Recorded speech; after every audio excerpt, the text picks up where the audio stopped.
Brightcom group limited के shares की price लगातार गिरते ही जा रही है और अगर आप लोगों ने ब्राइटकॉम ग्रुप लिमिटेड के शेयर्स में इन्वेस्टमेंट किया है तो आपके सामने सबसे बड़ा सवाल यह है कि आखिर इस कंपनी के शेयर्स की प्राइस क्यों गिरते जा रही है। और सेकंड इंपॉर्टेंट क्वेश्चन यह है कि क्या आपको अभी इस कंपनी के शेयर्स में इन्वेस्टेड रहना है। अगर आप लोगों ने इन्वेस्टमेंट किया है तो क्या आपको अपने इन्वेस्टमेंट के स्टेक को होल्ड करना है, और अगर आप लोग नया इन्वेस्टमेंट करने की प्लानिंग कर रहे हैं तो क्या आपको नया इन्वेस्टमेंट करना है। हर एक चीज के बारे में आज के इस वीडियो में डिटेल में बताने वाला हूं। तो हमेशा की तरह आज का वीडियो भी इंपॉर्टेंट और इंटरेस्टिंग होने वाला है। तो आज के इस वीडियो को शुरू करने से पहले अगर आप लोग इस चैनल पर नए हो और आपने अभी तक इस वीडियो को लाइक नहीं किया है तो इस वीडियो को लाइक करो और इस चैनल को सब्सक्राइब करो, क्योंकि स्टॉक मार्केट इन्वेस्टमेंट्स और पर्सनल फाइनेंस से जुड़ी बहुत सारी चीजें मैं आपके साथ शेयर करता हूं। तो चैनल को सब्सक्राइब कर लेना। आखिर ब्राइटकॉम ग्रुप लिमिटेड के शेयर्स में इन्वेस्टमेंट करना है कि नहीं करना है, ये जानने से पहले हम लोग ये जान लेते हैं कि कंपनी के शेयर्स की प्राइस में गिरावट क्यों आ रही है। सबसे पहले हम लोग कंपनी के फंडामेंटल्स को चेक करते हैं। जैसे कि आप लोग कंपनी के इनकम स्टेटमेंट में देख सकते हैं, यहाँ पर कंपनी की जो रेवेन्यू की ग्रोथ है वो काफी अच्छी दिखाई दे रही है। और अगर आप कंपनी के नेट प्रॉफिट्स को देखेंगे तो कंपनी के नेट प्रॉफिट्स भी इंक्रीज होते जा रहे हैं। ओवरऑल अगर इनकम स्टेटमेंट की बात की जाए तो यहाँ पर आपको ज्यादा नेगेटिविटी नहीं दिखाई देती है। तो अगर आप लोग इस कंपनी के शेयर्स में इन्वेस्टमेंट करने वाले हैं तो इनकम स्टेटमेंट को देखकर आपको यही लगेगा कि अगर इस कंपनी के रेवेन्यू की ग्रोथ इसी तरीके से होती रही तो आने वाले टाइम पीरियड में भी आपको बहुत अच्छे रिटर्न्स मिलेंगे। और अगर आप लोग इस कंपनी की बैलेंस शीट को देखेंगे तो आपको यहाँ पर भी यही चीज पता चलेगी। कंपनी के जो टोटल एसेट्स हैं वो इंक्रीज होते जा रहे हैं और कंपनी की लायबिलिटीज भी कंपैरेटिवली इंक्रीज होते जा रही हैं। और अगर मैं कंपनी के डेट टू इक्विटी रेशियो की बात करूं तो यहाँ पर कंपनी का जो डेट टू इक्विटी रेशियो है वो भी काफी अच्छा दिखाई देता है। लेकिन इस कंपनी के शेयर्स की गिरावट क्यों हो रही है इसके बारे में तो आपको तब पता चलेगा जब आप कंपनी के कैश फ्लो स्टेटमेंट पर नजर डालेंगे। जैसे कि यहाँ पर कंपनी के नेट चेंज इन कैश को देख सकते हैं। यहाँ पर फाइनेंशियल ईयर 2020 में इस कंपनी का जो नेट चेंज इन कैश है वो 16.37 करोड़ का था।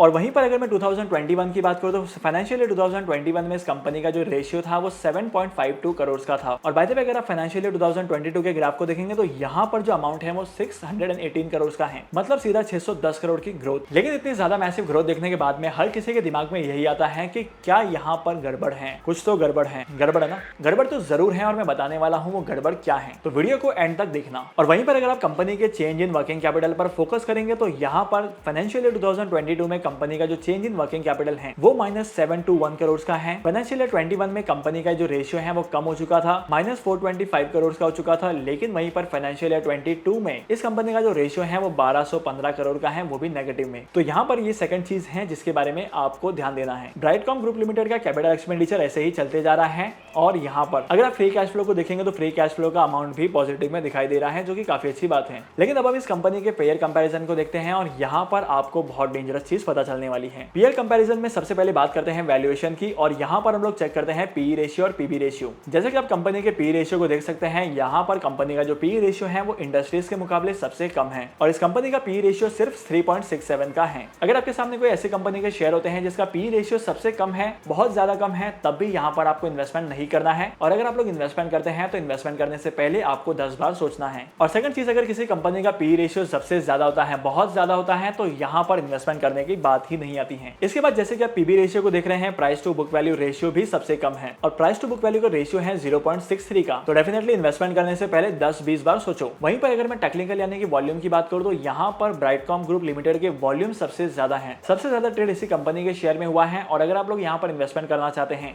तो आप लोगों को सबसे ज्यादा वोलेटिलिटी दिखी होगी, क्योंकि अगर आप लॉन्ग टर्म में कंपनी के शेयर्स की प्राइस को देखोगे तो यहाँ पर बहुत ज्यादा रिटर्न्स दिखाई देते हैं। अगर आप एफडीज में इन्वेस्टमेंट करेंगे, अगर आप म्यूचुअल फंड में इन्वेस्टमेंट करेंगे, तब भी आपको इतने ज्यादा रिटर्न्स नहीं मिलेंगे। तो इस कंपनी के शेयर्स की इतनी ज्यादा मैसिव ग्रोथ को देखकर ही बहुत सारे लोग यहाँ पर इन्वेस्टमेंट कर रहे हैं। इसी की वजह से कंपनी के शेयर्स की जो वोलेटिलिटी है वो बहुत ज्यादा इंक्रीज हो चुकी है। अब हम देख लेते हैं कंपनी का होल्डिंग ट्रेंड और यहाँ पर अगर आप कंपनी के होल्डिंग ट्रेंड को ऑब्जर्व करेंगे तो बहुत ही इंपॉर्टेंट चीज पता चलेगी। अब जैसे कि आप यहाँ पर देख सकते हैं कि कंपनी के प्रमोटर की जो होल्डिंग है वो 18.47% की है। म्यूचुअल फंड ने 0.06% का इन्वेस्टमेंट किया है। अदर डोमेस्टिक इंस्टीट्यूशंस ने 0% का इन्वेस्टमेंट किया है। एफआईआईज ने 14.56% का इन्वेस्टमेंट किया है और वहीं पर रिटेल और अदर कैटेगरी के इन्वेस्टर्स ने 66% का इन्वेस्टमेंट किया है। देखो यहाँ पर नॉर्मल सी बात ये पता चलती है कि कंपनी के प्रमोटर्स के पास कम शेयर्स हैं और पब्लिक और अदर कैटेगरी के पास बहुत ज्यादा शेयर्स हैं। इतना ही नहीं, अगर आप कंपनी के पास्ट होल्डिंग पैटर्न को देखेंगे तब यहाँ पर आपको एक चीज पता चलेगी कि कंटिन्यूअसली कंपनी के प्रमोटर्स की होल्डिंग कम होते जा रही है। पहले इस कंपनी के प्रमोटर की होल्डिंग 36% की थी और अब इस कंपनी के प्रमोटर की होल्डिंग 18% के आसपास आ चुकी है। तो गड़बड़ कहाँ है पता है? गड़बड़ यहीं पर है।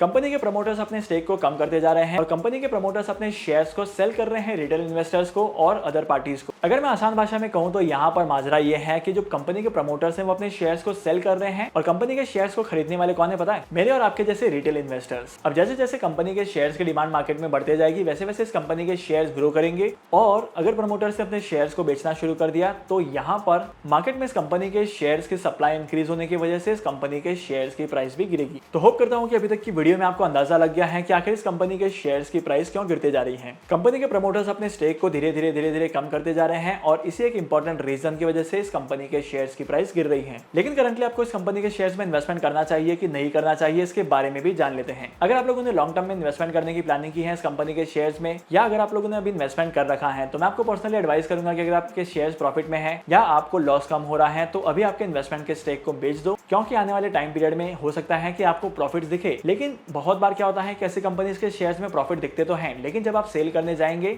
आपको जो प्रॉफिट दिख रहा है उस प्रॉफिट को रिडीम करने जाएंगे, तब यहाँ पर मार्केट में कोई बायर नहीं होता है। इसी की वजह से कंपनी के शेयर्स में ट्रेडिंग बंद हो जाती है।